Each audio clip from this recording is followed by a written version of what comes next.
A wee bit of fucking murder, lads. Police Murder. discover the most gruesome murder they had ever come across in the small town of Clyde, Ohio. One detective in particular was determined to track down the depraved killer. However, the ghastly scene would not be the only shocking revelation in a case plagued by police corruption, where it seemed that an unhinged obsession placed blame on a group of innocent suspects, all while overlooking the monster hiding in plain sight, eventually landing a detective behind bars. The following interviews and interrogations have never been seen or heard before.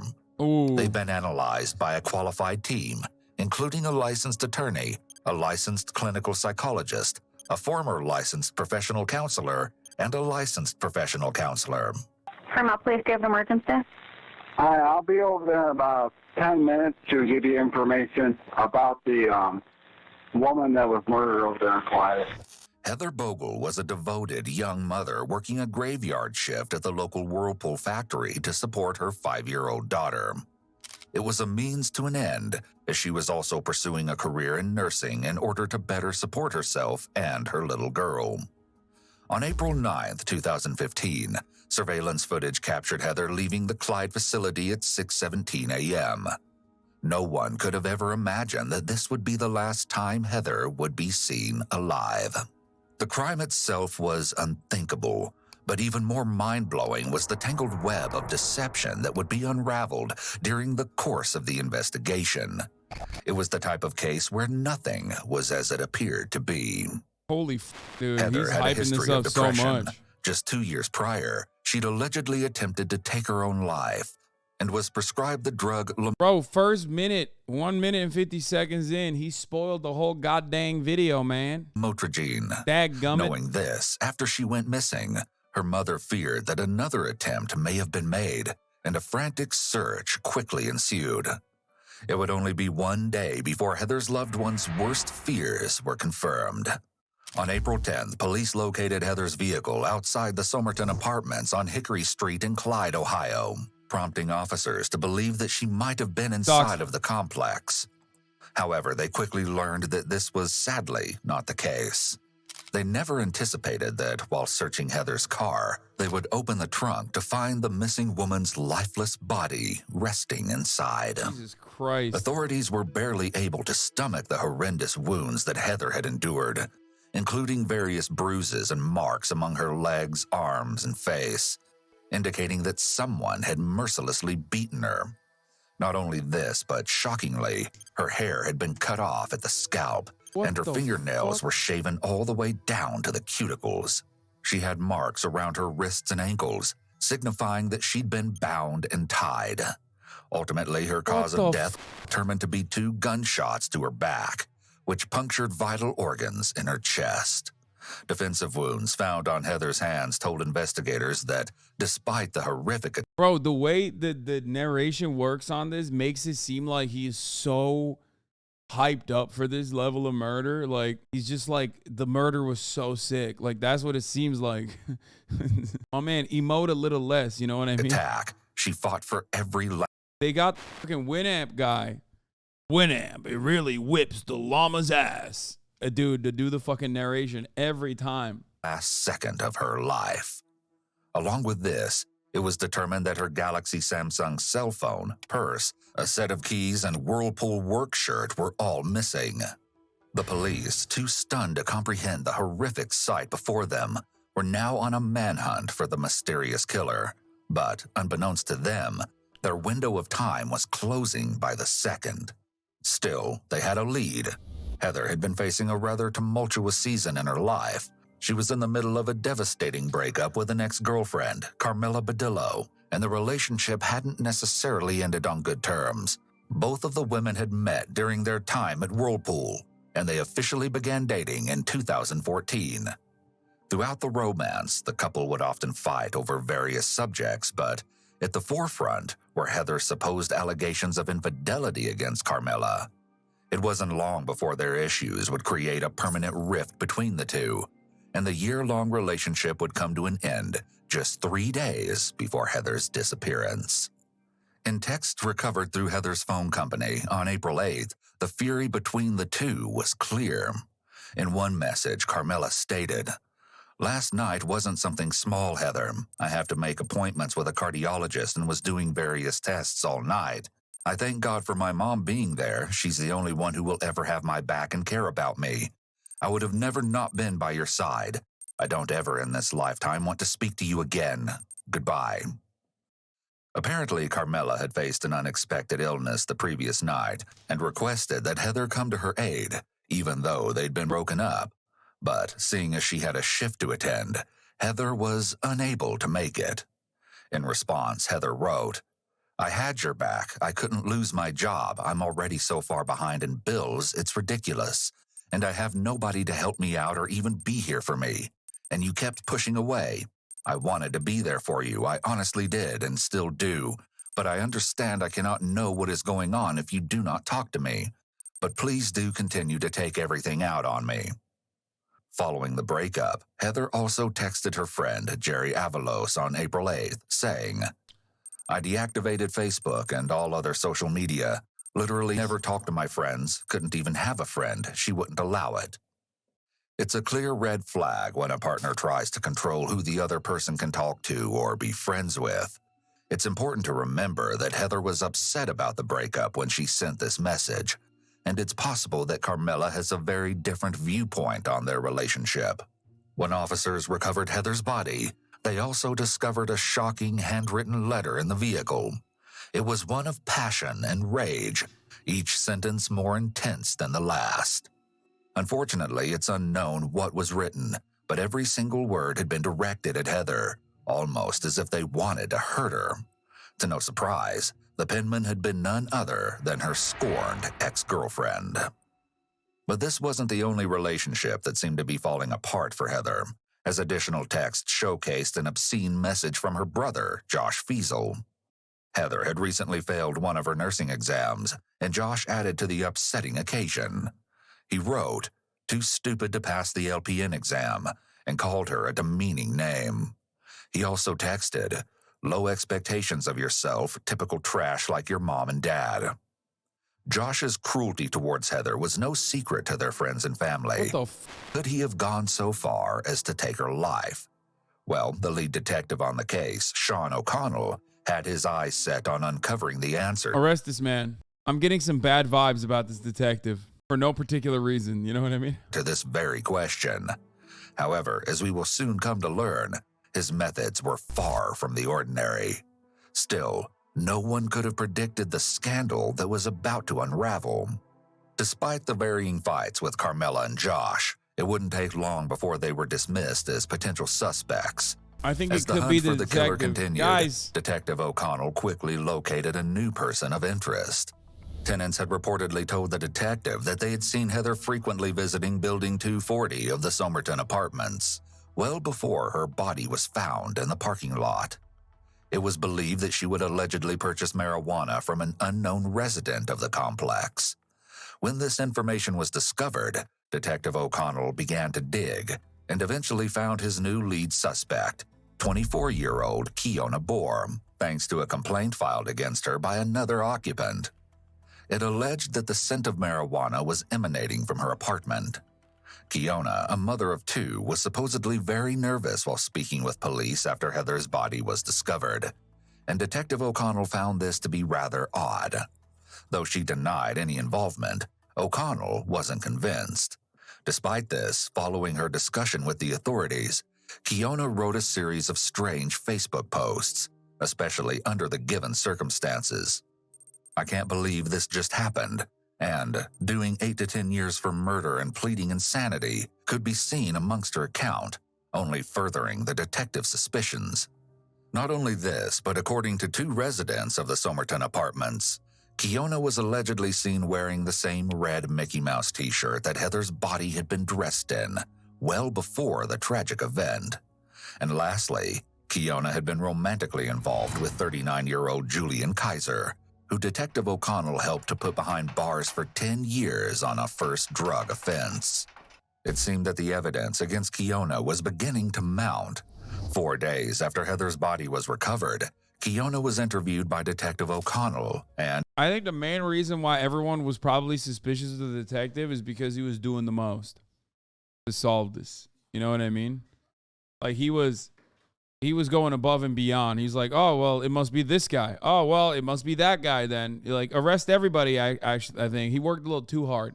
He wasn't even clocking overtime. You know what I mean? Everyone was like, what the fuck's going on, detective? You seem to be really invested in this case. Like, this is not a television show. Only on TV shows do we have detectives be this invested in cases. And as you're about to see, the tension in the room was so thick, it could have been cut with a knife. Mm-hmm. Do you know that name by chance, Heather Bogle? I don't even know who she is. The only time I heard of her was when the police knocked on the door, and then I didn't even know who she was. I was like, I don't know her. And then I went inside and got on my Facebook, and I seen her on Facebook. Obviously, for one reason or another, her vehicle ends up at the Hickory Street Apartments parked in front of your building 240. The question is, why did it end up there? So we've talked to a lot of people, and we are comfortable to say that Heather has been known to frequent building 240. We feel comfortable that she was voluntarily there probably on Thursday of last week, a couple different times. She was there, then her vehicle had left, and the vehicle had come back, and then the vehicle leaves, and then it finally comes back for the last time on Friday morning at around 1:30. Okay. So why am I here though? And I'm getting to that point.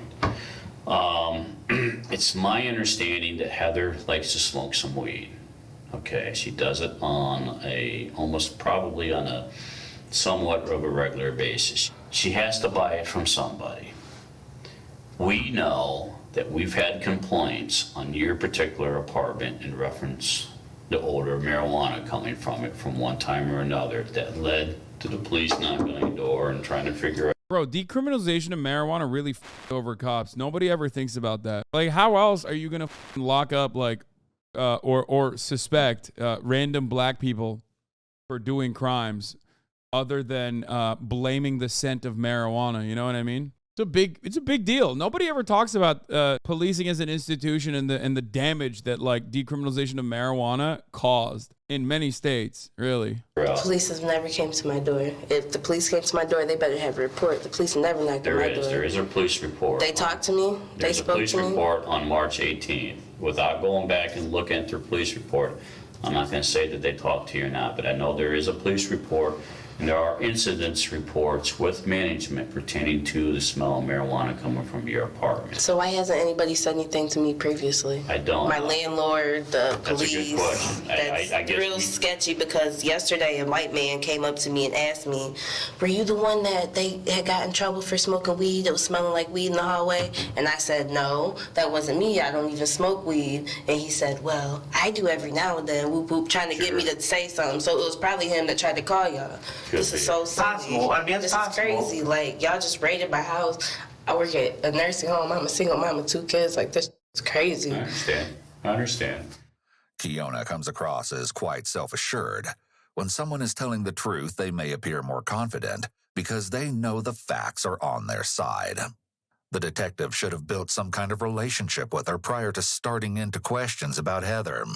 Essentially, what he has done here is without any evidence whatsoever, he has launched into an interrogation rather than conduct an actual interview first. It's my understanding, and another thing that kind of supports what we're looking at is the idea that you are or have the... Yeah, I mean, detectives would never do that to a black woman. You know what I mean? So this is the only time, this is the first and last time he's ever done that, you know? ...a guy from Mississippi that used to work at Whirlpool, correct? Who would say that?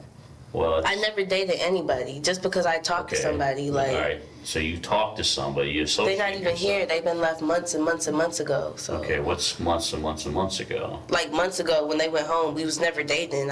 Who's the 2 guys that keep coming and going out of your apartment? It doesn't matter. It doesn't matter. How does it matter? My personal business, I don't know this girl. Your personal business is not becoming our business. Okay, so who I sleep with is y'all business. No. Like, I mean, that's what I do. He's like, wait a minute, you them? Tell me more about the gruesome details.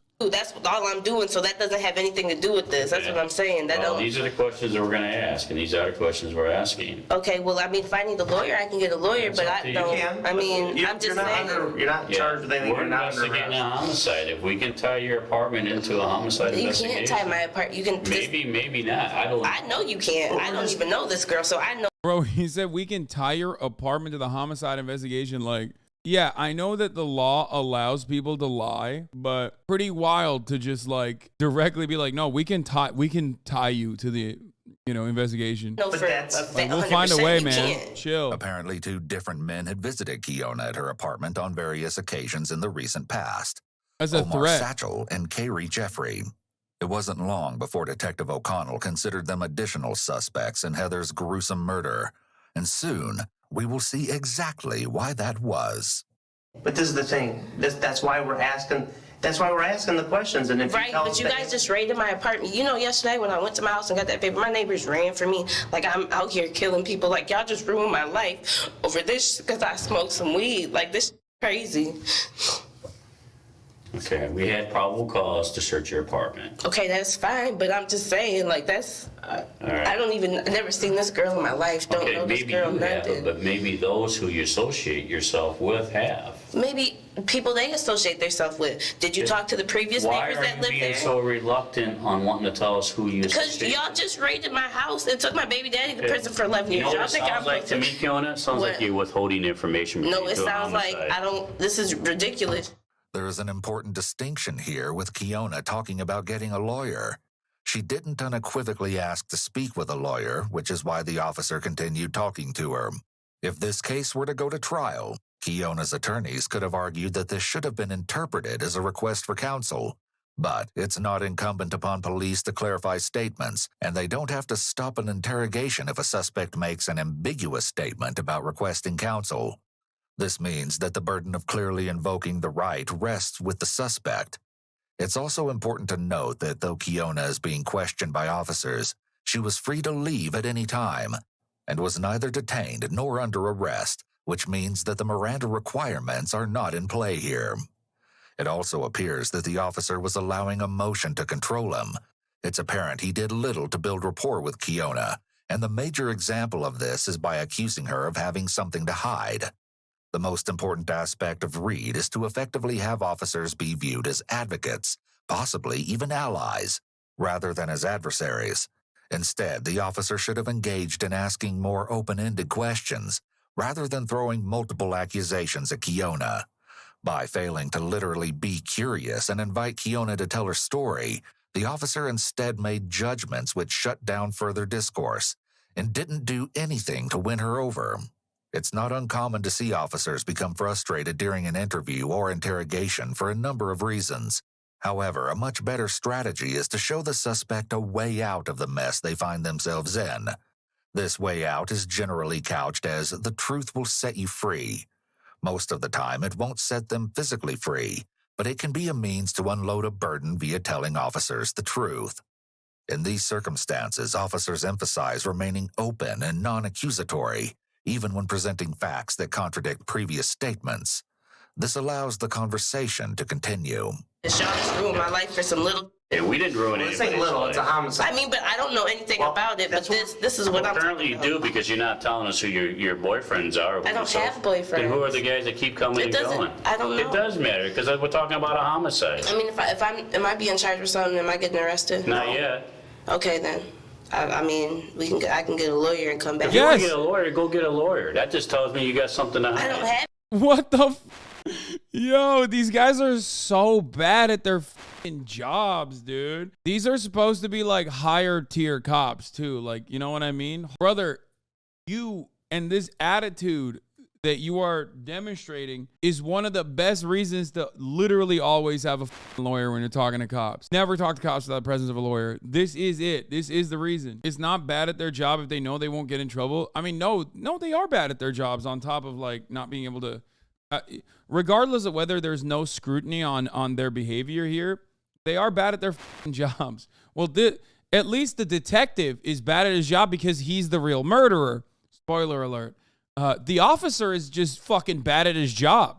Because ostensibly, the assumption here is that the officer is trying to find who the murderer is. I have anything to hide, but I know how y'all are. You feel the need. How are we? I don't. Because we got your boyfriend father your baby with a bunch of dope, and he's been a doper for his whole entire life. Okay. We're in the wrong. So that's why you raided my house. No, that's not why. That's probably because you had marijuana in your house. But you didn't know that? Yeah, we did. We had reason to believe it. You had reason to believe that because somebody said that. We had probable cause. Because someone said they smelled odor, never been in my house, never talked to me. The police didn't come to my door and see if there was marijuana. Your association with Julian Kaiser when you were living there? He's been in prison for how long? I don't care. You're still associated with Julian I'm associated with the. That's insane. Oh yeah, you dated someone who used to sell drugs, which means that like you're still ill.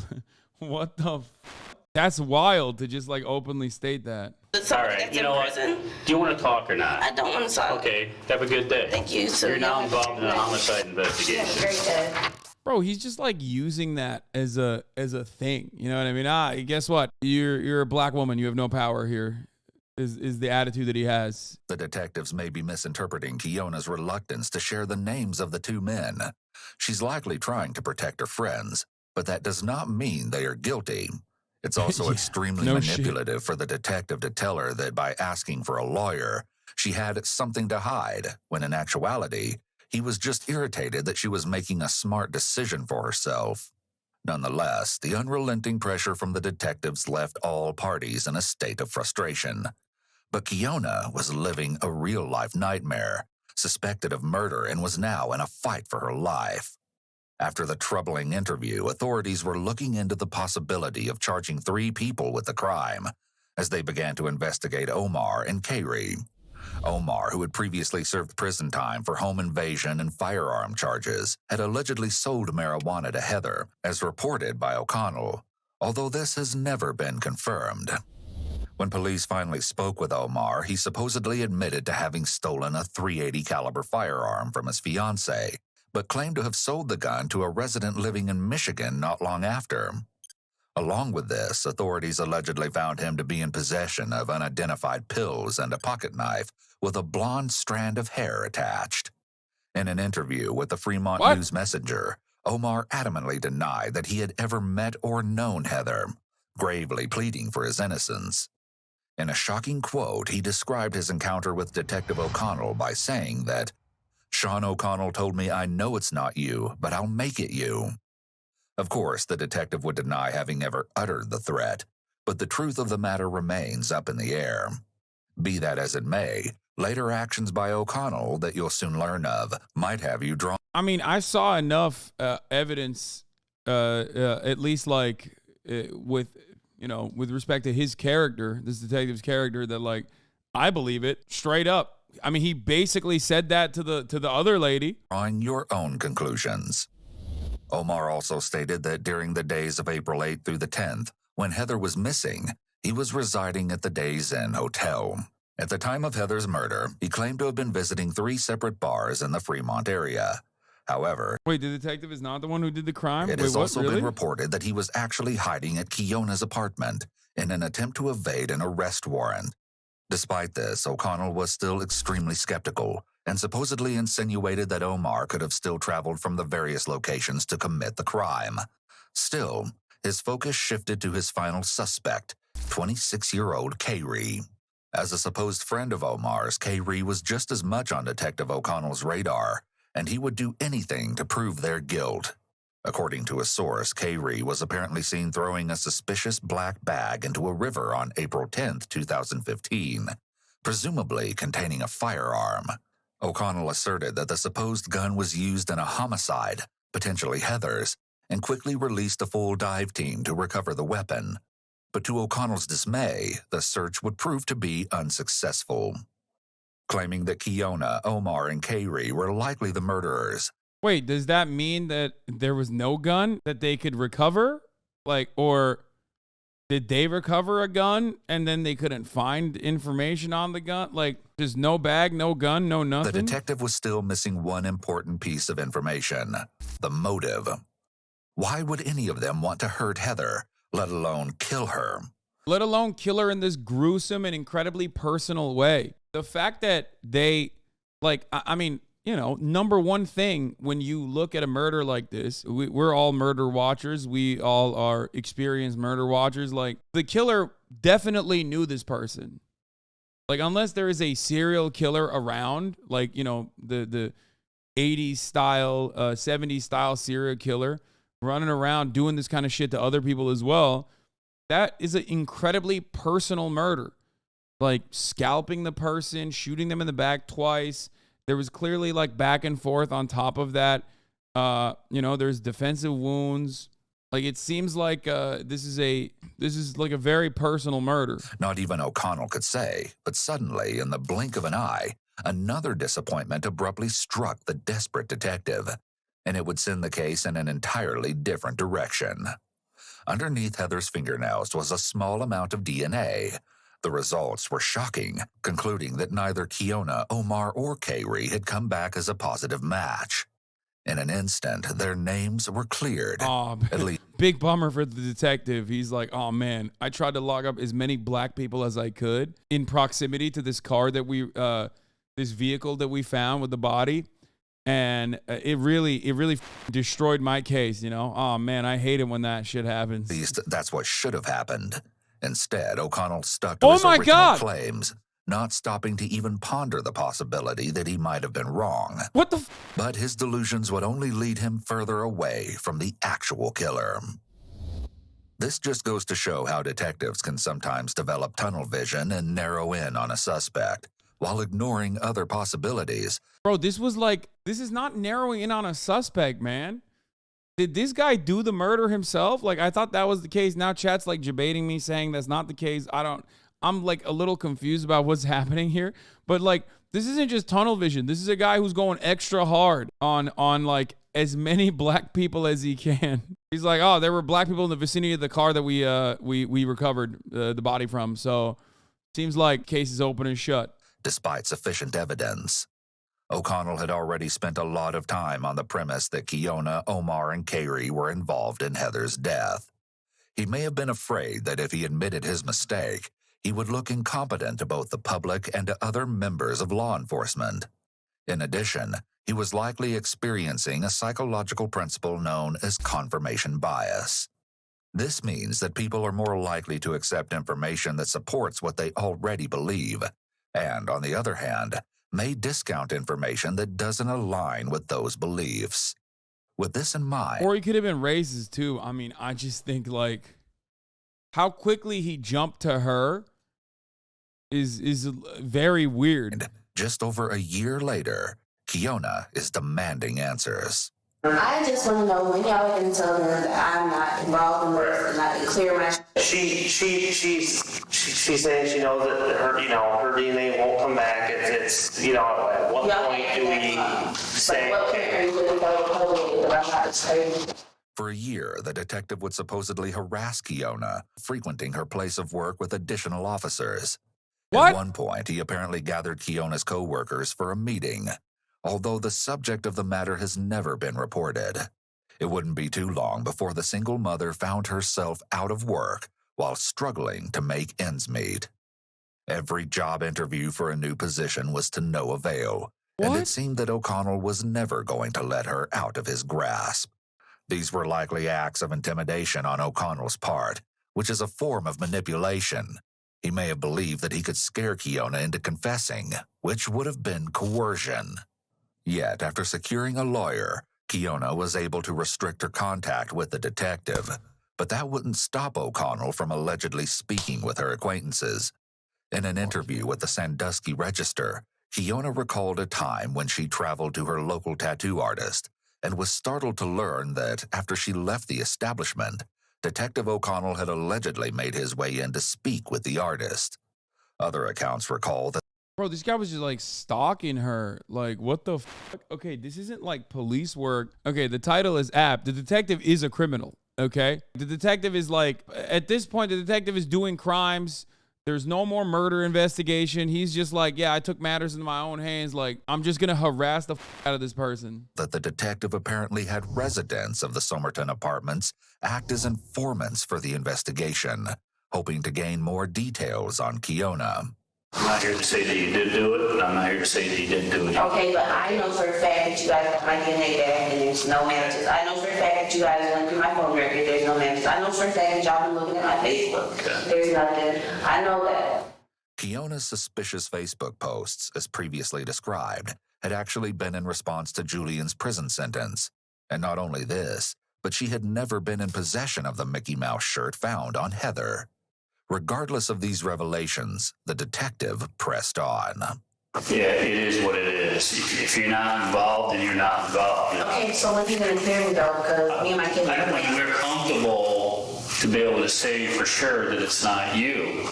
This reign of terror would eventually come crashing down. Bro, I think the detective did it.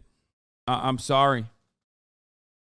It's something. You know what he wasn't doing? Fucking police work. That's right. That's what he wasn't doing. What the fuck? In an attempt to seek an indictment, O'Connell had written a report to the prosecution, but failed to include that the DNA found on Heather did not match any of the three suspects. Along with this, he refrained from giving all of his case files to the county prosecutor and dismissed every other lead, besides those relating to the trio. He even ignored a critical piece of information sent in an email by a Whirlpool employee just 2 days after Heather was found. And by the way, I don't know if you have any suspects, but I know someone who works at Whirlpool that is very capable of doing It that to a read, woman. and by the way, I don't know if you have any suspects, but I know someone who works at Whirlpool that is very capable of doing that to a woman. This crucial lead would eventually become integral, but in his determination to convict Keona, Omar, and Kayri, O'Connell did not even take it into consideration. However, this would not go unnoticed. Soon, O'Connell was caught giving a copy of the investigation report to an employee working for the Sandusky County Department of Job and Family Services, claiming that he wanted to gain their insight on a person of interest in the case. Once this was discovered by the sheriff, the detective was immediately placed on leave, but it only took a week to uncover the extent of it. Bro, think about it this way. He got so racist and so stalker-like, he was placed on leave. Something that cops rarely ever get put on. The level of the level of malpractice in this regard got to a point where they were just like, bro, you are literally fucking up county resources. Had been caught stealing drugs from the drug take-back boxes in northwestern Ohio. Facing an ongoing opioid addiction, Kyle was sentenced to 4 years in prison in December of 2016. But during this time, he was able to sit down with authorities to give his side of the story on what happened with former Detective O'Connell. And we'll get into more on Sean about what he did, but a lot of stuff was secret squirrel with him, and he did his own thing, and I entrusted in him as a detective, and because you can't do it all, you can't be a detective and a sheriff and wear all the hats. He was dead set on Keona Boer, and then he found out that Omar might have been out. Was hiding out there. He was there that night supposedly, and there was a warrant for his arrest. And that's where it all unraveled, where he became obsessed. Why is that? I don't know. See, now here's another thing I'm being told. Yeah. That he had a personal vendetta against Keona Boer. Kyle gives a brief rundown on how O'Connell helped to imprison Keona's ex-boyfriend, Julian, and why that might have placed the single mother at the top of his suspect list in Heather's case. Now, in speaking to Heather's family members and Carmela Badillo, they all indicated that the 3 people that provided Heather her drugs were, and then was the other. Oh, there's only 3. Nobody ever mentioned Keona Boer. Right.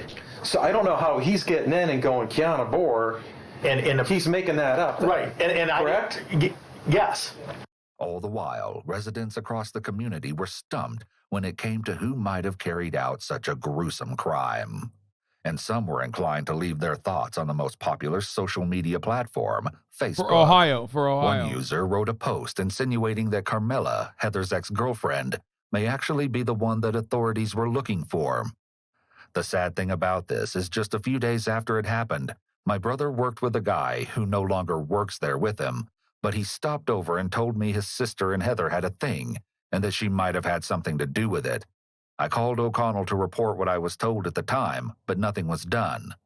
Was Heather's ex-girlfriend the perpetrator who'd been hiding in plain sight, or was there someone else sneakily going unnoticed? Still, I mean, both of those, I don't know, right? I don't know the details because unfortunately we only know whatever this dipshit uncovered. You know, there are key suspects in any murder that you immediately either clear or suspect of committing the murder. It's the people closest to the victim. If you're going to play the stat game, which cops love doing or love claiming that they do, statistically speaking, it's always proximity. others had their own opinions. One person even stated that he knew more about the situation than most. A lot of time and dedication was lost, and I have proof. I want it done right. I had to bring up a perfected parliament to do what I did and walk it through like a gentleman. Most eerie of all, this person was well aware that corruption was lurking. I trust very few when the problem goes all the way to the top. In addition to the online chatter, others took their concerns directly to authorities. One account in particular stood out. Michael Abdu, a resident of Fremont, Ohio, was in a frantic rush to give a statement on an alleged conversation that had taken place at a nearby bar. Fremont Police, do you have an emergency? Hi, I'll be over there in about 10 minutes to give you information about the woman that was murdered over there in Clyde. Michael claims that he met 3 men at the local bar, where one had allegedly explained to him that he ordered the hit on Heather. Michael refers to this man as Mississippi. 2 other gentlemen had also been present, but he didn't know their names. Absolutely, what the fuck is happening in like small ass bumfuck Sandusky, Ohio, man? What is going on, dude? What are is it because like these people are really bored? Yeah, this is some Fargo shit, dude. They informed me how they killed her in the residence and took her body and put it in the trunk of the car. He said if you got any family, I suggest you do the right thing. I said, I don't understand what you're talking about. And then he said, I was the person that took care of the white girl over in Clyde. The black man said this. Write that down, black man. Finally, we got a different black guy. And I said to him, what are you talking about? What do you mean you took care of the white girl over in Clyde? He said, what? I asked the 2 Bro, I can't hear. dudes inside, we took care of business. So I went and asked the 2 guys inside, hey, some dude said you guys took, I said Mississippi said you guys took care of those 2, or took care of the girl over there in Clyde. And he said, yeah, we gave that what she deserved. The one dude turned to the other guy and said, shut the fuck up. Why would anybody walk up to a random bald guy in a bar and be like, hey, by the way, we did a gruesome murder, just letting you know. And it was like a facilitated hit on a fucking single mom. Like just some random white lady, you know what I mean? Like, that would never happen. The other one then said, dude's cool. Whatever you gotta say, I'm cool with, I'm not, gonna go nowhere. Michael, clearly stunned by the recent encounter, provided a new lead for the authorities. However, just as quickly, police were able to conclude that they'd reached a dead end yet again, due to the fact that his story couldn't be corroborated by other patrons of the bar. It was clear that from the onset of Heather's case, each and every day had been afflicted by injustice. Fortunately, that wouldn't last for long. The day had finally come where a new sheriff was in town, determined to track down the real killer with no time to waste. Oh boy. Sheriff Chris Hilton quickly dismissed the previous suspects along. For the record, clearance rates are abysmal in this country across the board, but I suspect like in small towns like this is even worse, I guess. Like what the hell's going on? It's been like a year at this point since the murder took place. Do they not have a lot of other murders going on, or do they also are just like this bad at covering all the other murders too? With Carmela, and soon enough, he'd also pinpointed exactly where Heather had been following her last shift at Whirlpool. Through her Gmail account, authorities were able to see her movements throughout the entire day of April 9th, thanks to the several electronic coordinates kept in Google's GPS function. This indicated that around 6:30 in the morning, Heather had been at a trailer park home in the Emerald Estates lot, a little over a mile away from Whirlpool. She remained there for at least an hour before her phone had apparently been shut off. The residence was that of 44-year-old Daniel Myers, one of Heather's co-workers at Whirlpool. The authorities were able to speak with Daniel on May 24th, 2017. Wait. Over 2 years after Heather's disappearance. How you doing, Dan? Hey, Nick Katsopoulos with the Sheriff's Office. Would you be able to take a few minutes and talk to us? For what reason? Well, we're working a cold case homicide. Do you still work for... Bitch, that shit didn't have to be cold. It's a cold case now. That's crazy. Whirlpool right now, then? Yeah. Okay. Back then... Bro, there is still half of this. There's another 30 minutes. I don't know where the this is going to go. At this point, I've given up, okay? I've been trying to comprehend the actions, but the people don't move like normal humans in this story. They do things that are actually crazy. What shift were you working? Midnights. Back then, did you tell them what this is in reference to? I told him we're working an old homicide. Come on, Are you sure? Thanks, Dan. Thank you. Sorry to wake you up. I feel bad. We're just trying to, like I said, follow up on some leads and some other stuff that popped up. Did you know her at all? Very, very little. Very little. Just... The officers have not mentioned Heather's name, yet Daniel is already aware of who they are speaking of. Yeah, I mean, of course he would. Very limited conversation. Yeah, like, I mean, that's not, no, I don't even think that's that suspicious because, like, yeah, if someone at your workplace got murdered, like, you would know that that's why they're asking you, I right? mean, I guess if you want to know how long I knew her, maybe 3 months, but how long I talked to her, maybe a couple weeks. And I mean, you don't get long breaks at Whirlpool. So, Right. I mean, it's like pee, eat within 10 minutes for first break. And it was very limited chit-chat. The most suspicious part about this is not that he, like, immediately understood they're talking about one of his coworkers that was brutally murdered in a fucking small town 2 years ago, but how many of the details he recalls from how limited their relationship was 2 years ago. Okay? That's the real component here. You only fucking have like this kind of like quick response. Because like in a normal circumstance, if someone comes up to you and you're like, hey, we're investigating a cold case about someone from 2 years ago, be like, okay, like, you know, whatever. Just let's say you know exactly who it was about, right?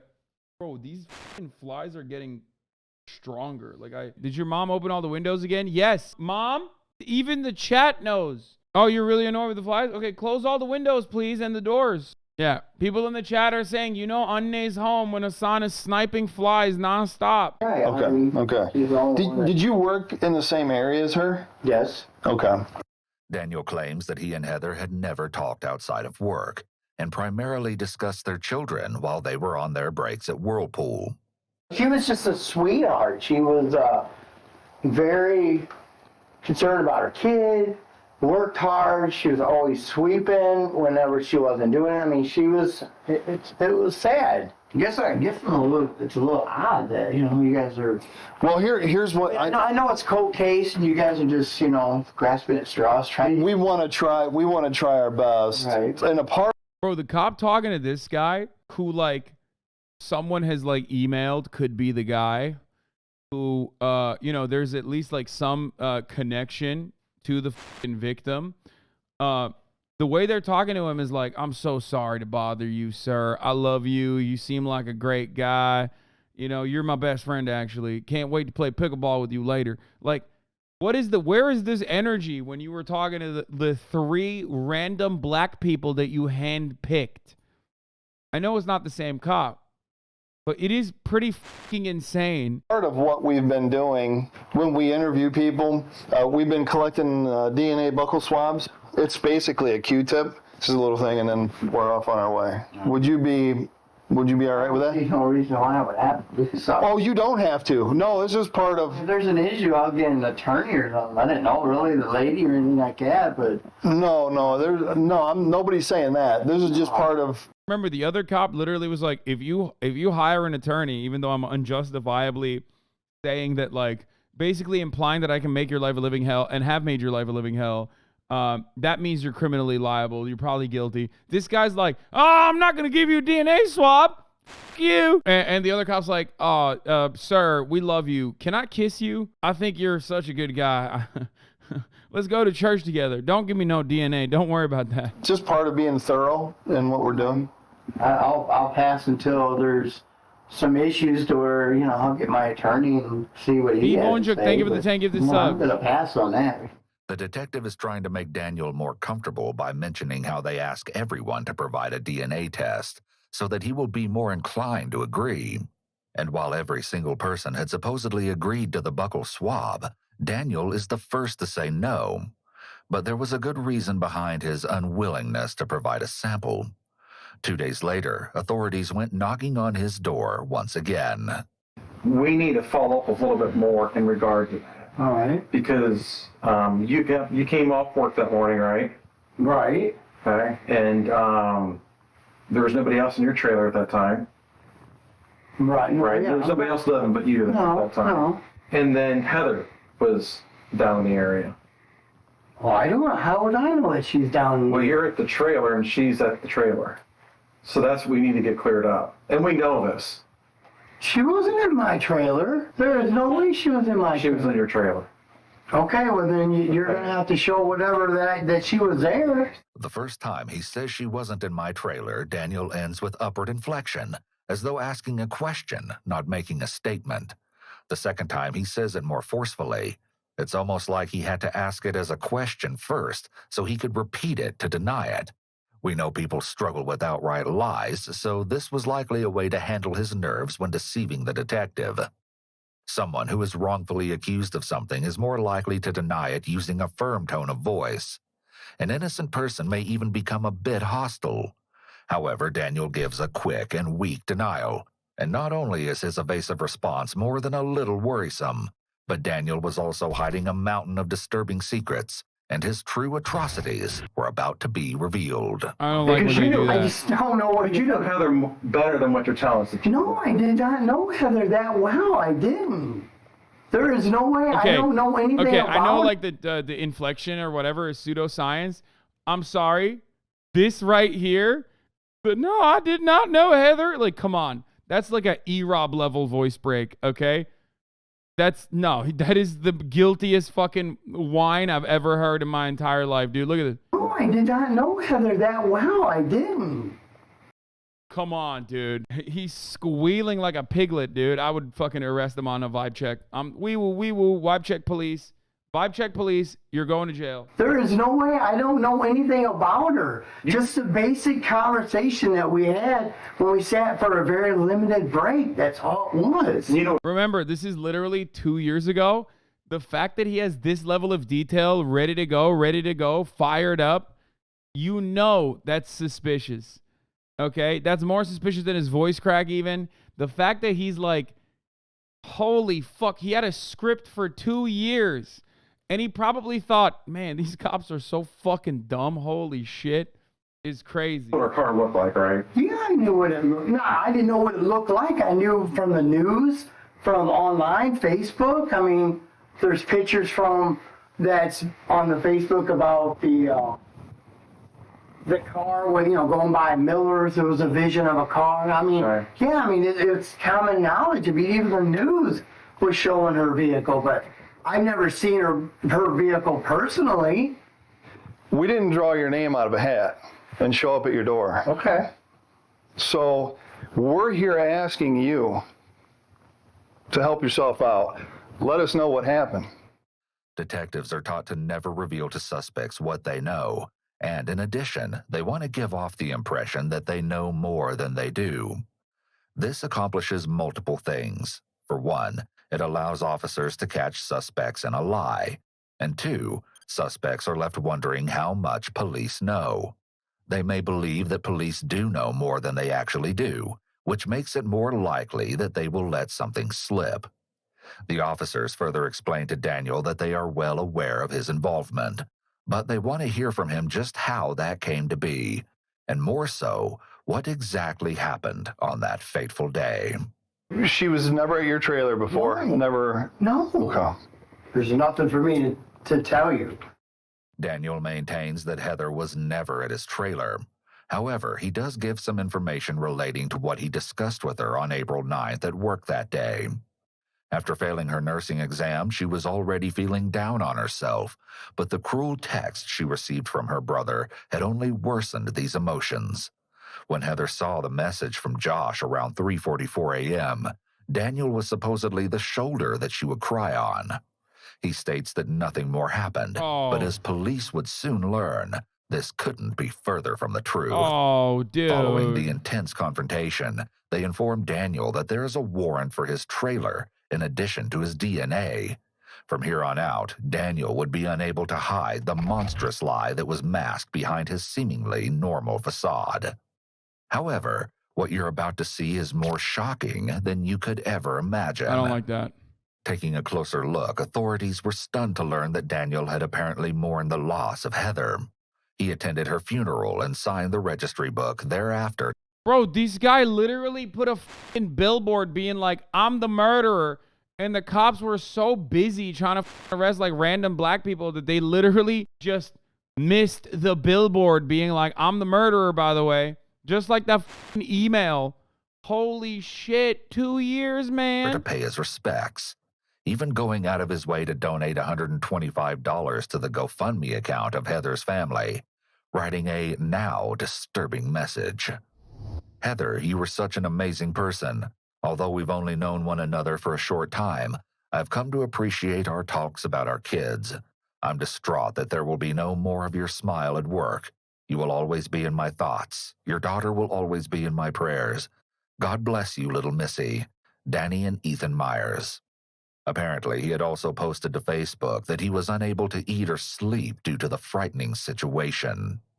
Daniel likely enjoyed inserting himself into Heather's world. Bro, he literally was just like, okay. I mean, he was just signaling to everyone that he was, you know, out and about. He was basically writing line items on how many times he could get away with like this crime, it seems. This way, he may have felt a secret thrill at the funeral, playing the part of a grieving co-worker, all while relishing in the fact that he was the only one who knew the truth about what happened to her. In addition, he may have believed that staying close to the situation would make him appear less suspicious. But when in fact the only thing that, you know, helped him get away with it was, you know, him being white. You know, that's turns out it's just that's what it was. The investigation continued. It was quite clear to police that things weren't adding up. Just 5 days after Heather was found, Daniel had purchased new plywood flooring for his home, and at the end of the month, a new mattress. Along with this, over a year later, he made a trip to the local dentist to repair a set of cracked and broken teeth. But the reason for the dental visit would be anything but typical. Several other purchases were also discovered, such as materials to repair a deck, lawn chemicals, light bulbs, galvanized nails, and paint. But this could all be explained away, even though a new revelation was far more difficult to rationalize. A warrant had finally been obtained to perform a DNA test on Daniel, and it concluded that the sample from underneath Heather's fingernails was a complete match to that of her co-worker.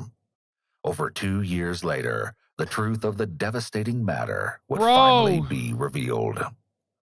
When police officially searched Daniel's trailer, the findings were unsettling, to say the least. Upon entering the residence, investigators found various adult toys, surveillance equipment, a Dell laptop, disposable cameras, handcuffs, jewelry, a pair of women's underwear, and a Samsung Galaxy cell phone. Furthermore, they located several red and brown stains on the bottom of Daniel's carpet. A sample taken from the rug would later come back positive for blood. Not only that, but Daniel had been keeping videotapes, documenting his encounters with women, and had bizarrely Googled nursing textbooks online. In addition, GPS locations from Daniel's truck uncovered that he had frequently driven by Heather's house between the months of March and April of 2015, and had even made his way to the Somerton apartments on one occasion. But once the horrific event took place, his travels around these specific locations came to a sudden halt. Surprising considering he went to the fucking funeral. This could suggest that Daniel was obsessed with Heather and stalking her, but at some point his behavior escalated. It's possible that if Heather discovered that he was following her and she confronted him, he may have lashed out. Alternatively, he may have expressed interest in her and she rejected him, which made him angry. On top of this, there was also alleged evidence that Daniel may even be connected to more than one crime. On June 1st, 2017, 2 years after Heather's horrendous murder, Daniel was finally taken into custody. One of the investigators asked the other officer to remove the handcuffs from Daniel and instead handcuffs him to a hardpoint in the interrogation room. It seems as though the officers aren't comfortable at this point to completely uncuff him. Okay, you were told you were under arrest, correct? Okay. No Miranda rights at all. Okay. So nobody's spoken to you yet. That's what we're going to do this right now. Right. All right. You are under arrest. And I heard the deputy tell you that when we were out there. No, he's not. Okay. Dog, you got a fucking handcuff on you. You're under arrest, okay? Yeah. And he said that, but didn't tell you anything else. Right. Okay. We're here to tell you this is in connection with the Heather Bullock. Okay. The officer reads Daniel his Miranda rights, and he quickly requests an attorney, although he still answers one question. What is your past for your cell phone? I had about a week. Can we write it down? Yes. Passcodes. What a fucking idiot. Why would you ever say that, dumbass? I mean, I'm not rooting for the criminal here, but like, what an exceptionally stupid murderer, dude. Mind-boggling to me that this guy got away with a fucking gruesome murder for 2 goddamn years. The cellular phones are protected under the Fifth Amendment in some jurisdictions, and the contents of a phone are generally protected under the Fourth Amendment. In all likelihood, Daniel just waved. Bro, the cops were like, damn, like, that worked? That's like, there is no world in which that works. Like, he literally was just like, can you give us your passcode to your phone? Wow, it worked. We need to try that more. Hank, we got to try that next time. These guys are dumb. Some very important Fourth and Fifth Amendment protections by voluntarily giving up his passcode and consenting to a search of his device. You should never give up a phone, its passcode, or its contents without a warrant. Even then, good counsel will attempt to have this warrant overturned, or the admission of evidence obtained via the warrant excluded from evidence. By surrendering these rights, officers no longer need to develop probable cause to obtain a warrant in the first place. This essentially allows them to go on what attorneys call a fishing expedition, where they might find evidence of a crime, but may also find additional evidence linking a suspect to other previously unknown or undiscovered crimes. Waiving these rights places the suspect in greater jeopardy from this perspective. Assuming the case goes to trial, the suspect has harmed their case by freely offering additional and possibly incriminating evidence to the prosecution. You get your attorney, you get situated in, you let me know. We'll sit down with you and your attorney. I think you got a story to tell. And it was quite the story. Following his arrest, 10 other women had come forward, claiming that they had been assault victims of none other than Daniel himself. And while incarcerated, the suspect had attempted to regain contact with many of his alleged victims by writing handwritten letters. Although in a conversation for Wait. has harmed their case by freely offering additional and possibly incriminating evidence to the prosecution. You get your attorney, you get situated in, you let me know. We'll sit down with you and your attorney. I think you got a story to tell. And it was quite the story. Following his arrest, 10 other women had come forward, claiming that they had been assault victims of none other than Daniel himself. And while incarcerated, the suspect had attempted to regain contact with many of his alleged victims by writing handwritten letters. Although in a conversation from jail, he learns that this may not be a possibility. Bro, this motherfucker never really, made any attempts to hide his crimes, dude. Handwritten? Like, paper trail shit? Like, he was just... If he wasn't caught for this, I feel like he was gonna take out a billboard. With at least one woman. All right, did you get a chance to go see what the address was? He said she does not want anything to do with you. Oh, well, how does that then? Talked to her about 3 weeks ago. Huh? Well, Why didn't you mention something to me? Because I didn't want to hurt your feelings.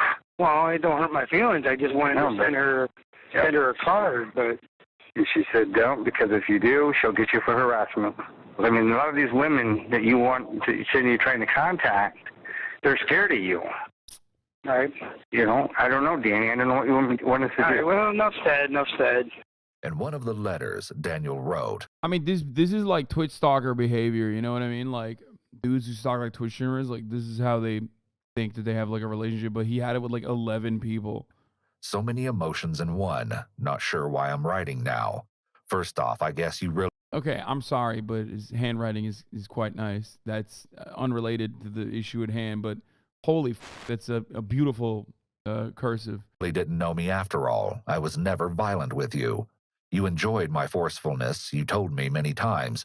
Almost... Bro is out here literally doing an Andrew Tate.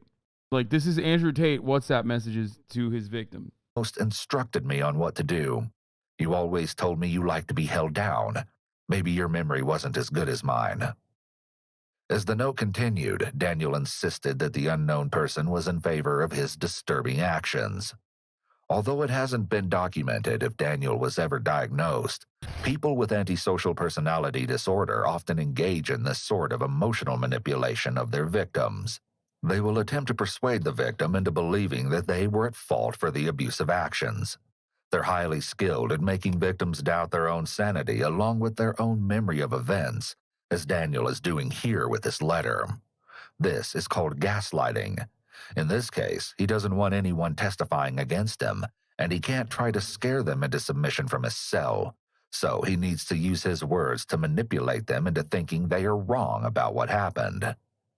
And as we hear from one of Daniel's supposed acquaintances, Danny Fry, the horrifying nature of the suspected killer was confirmed even further. Well, the whole time I've known him, he's been a womanizer, you know. It's his way or, you know, no way. And I know at one time, and this was, sure, God, it had been at least 20 years ago, but I believe a girl had to put a restraining order on him because he was stalking her. Danny's descriptions of the accused murderer is an excellent depiction of a person with antisocial personality. Yeah, he's a big womanizer. He was womanizing so hard that they had to put a restraining order on him. It's like, first of all, why are you friends with this person? That's number one. Number two, that's like, he's such a womanizer. He was stalking the shit out of these women. Disorder. These individuals will often put their needs first and have little to no concern for the needs and feelings of others. This is how people like Daniel are able to commit such horrific crimes. In fact, people with severe antisocial personality sometimes derive pleasure from seeing the pain of their victim, physical or emotional. Many of these individuals are considered sadistic for this reason. He was dating her, and she broke up with him, and he couldn't let it go. This is because individuals with antisocial personality disorder don't consider the feelings or desires of the other person. They function in pursuit of what they want, and only what they want. Additionally, these individuals often have an inflated sense of self. Many of them think so highly of themselves that it is to the point of delusion. This can often cause them to become very vindictive and even aggressive if a love interest or romantic partner rejects them. He was married to a girl named Kimberly at one time, and I guess she didn't tell me until here a while back that he used to be abusive to her, too. And then he was also married to a Bobby Gerwin at one time, and she said that he was abusive. Daniel and Bobby had a daughter together named Tabitha. On March 28, 2018, she sat down with detectives to give chilling details on the horrors that she encountered as a child, all thanks to her father. Supposedly, when she would visit Daniel every other week, seeing as he and Bobby were no longer together, Daniel would always have a new woman at the house while acting out his violent fantasies.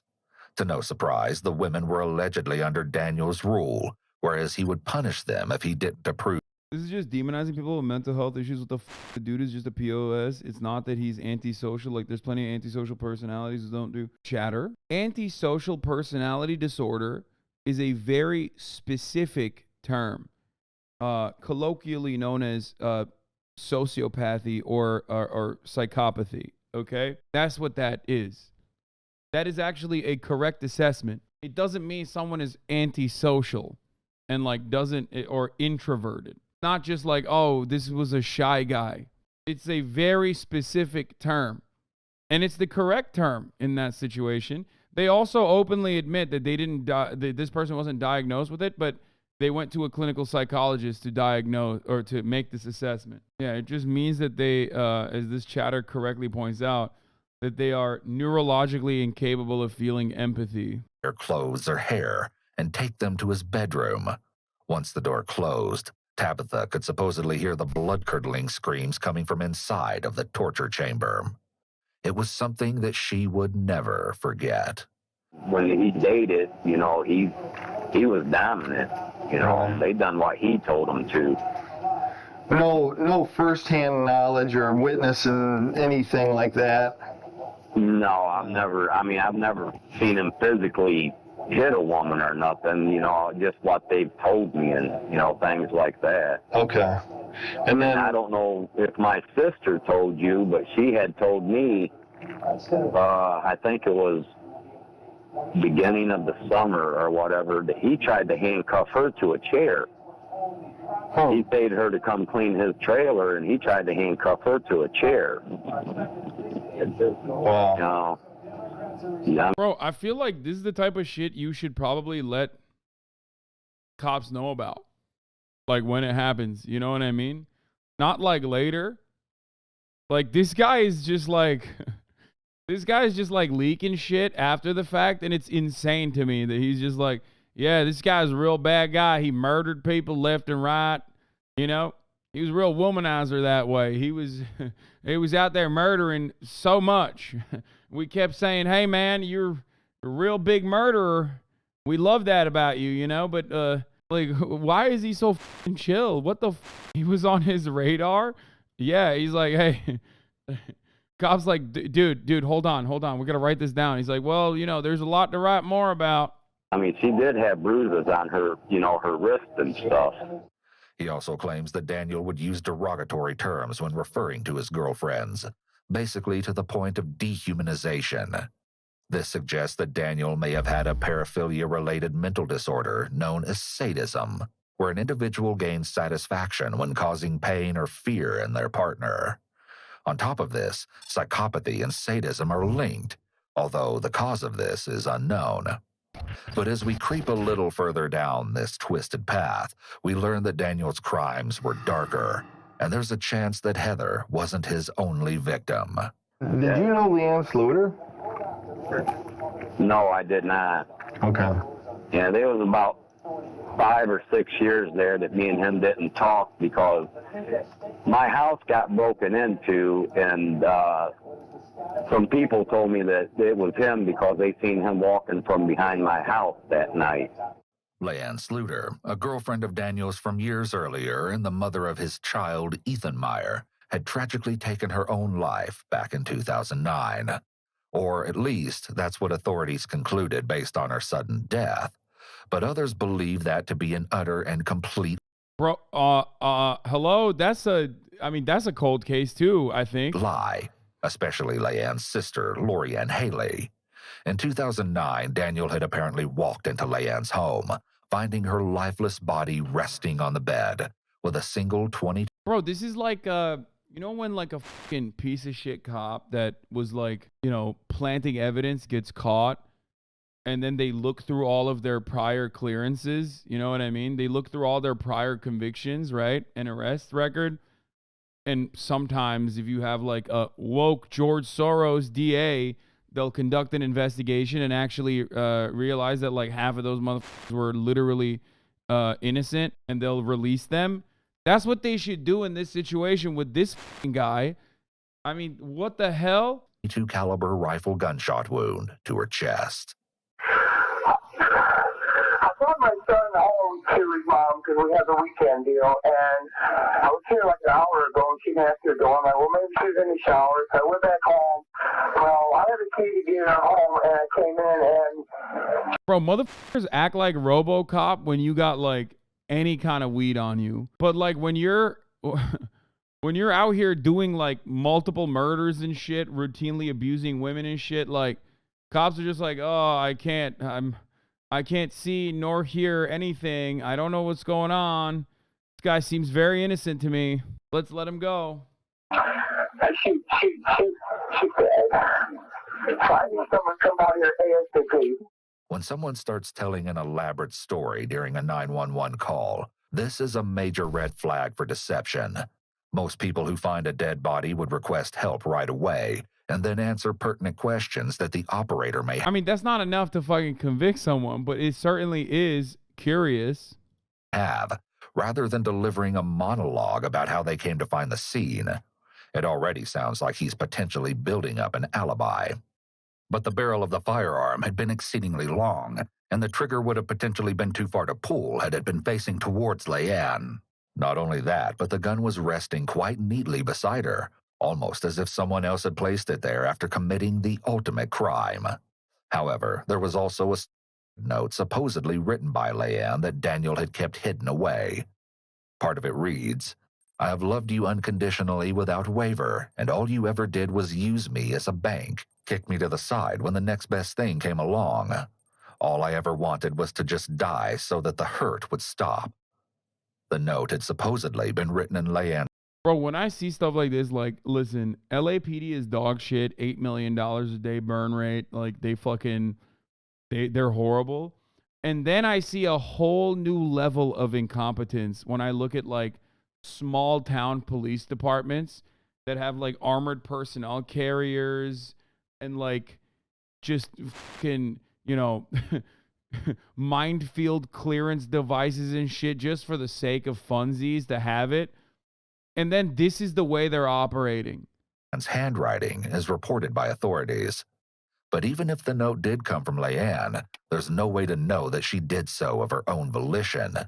Given Daniel's behavior toward other women, it's likely that he treated her in a similar manner. Authorities have maintained their original ruling to this very day, but many have suggested that a certain someone was actually behind her death all along. In addition, Daniel's brother, Stephen Myers, had written an alarming message on Facebook, indirectly admitting his siblings' guilt. I just wanted to say how truly sorry I am. I can't explain why my brother did this awful thing, but please don't look down on my family or myself. But we are all proven innocent until guilty. Not saying he is and not saying he's not. Only one person knows who did this horrifying crime. Despite previously not admitting what had happened to Heather, during his time in jail, Daniel had been spewing an inordinate amount of suspicious comments. This included a time where he'd been watching a TV show starring a female judge, and supposedly claimed that he wanted to hurt the woman and rip her hair out, just as he did to someone else. With this, he apparently confessed to an inmate that Heather had traveled to his house after their shift on April 9th, 2015. Where Daniel comforted her regarding the text sent by her brother, but then tried to initiate a romantic gesture towards her. In return, Heather began to laugh, sending Daniel into a rage. In an instant, Daniel supposedly overpowered Heather, trying to force her to submission. However, the young woman was much stronger than Daniel had imagined, and she was able to fight back, and even managed to knock a tooth from his mouth. He would later superglue the tooth back into place, according to his dental records. But sadly, Daniel was able to subdue his victim, handcuffing her wrists and tying her feet, all while beating her without any remorse.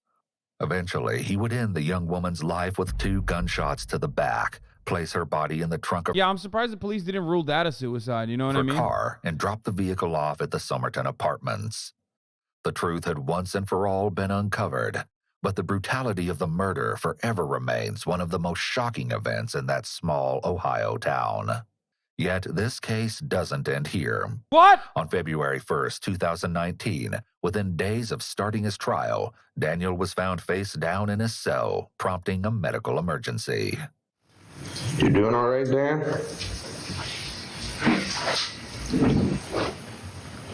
I'm just laying down on the floor, face down. Yeah. I mean, he's alive, but I don't know what's going on. Hey, Dan, can you hear me? You all right? What's going on? You got any pain anywhere? Just stay right there. Squad's gonna come look at you. Yeah, I mean, he's As the definitely result alive. of an unsuccessful attempt to take his own life, Daniel was transported to the nearest emergency room. Yet he was unable to escape the inevitable consequences of his evil crimes. Former Detective O'Connell, who almost put 3 innocent people away for life, was sentenced to 2 years in prison in September of 2018. He should have gone to jail for longer, this dumb motherfucker, bro. Holy shit. But was eventually released in July of 2020, 2 months early. Along with this, the former sheriff who also investigated Heather's case is currently out of prison and works as a drug rehab counselor, helping others to not make the same mistakes he made. In 2019, Heather's friends and family would finally receive the long-awaited justice. During his trial, Daniel apparently ignored everything, doodling or writing the entire time, except the recap of the crime, which he listened to intently. Still, Daniel pled guilty to aggravated murder along with several other charges, ultimately avoiding the death penalty. He will spend the rest of his life in prison and will never have the chance to receive parole. That was a lot of plot twists on that one. A lot of twists, a lot of turns. That was depressing.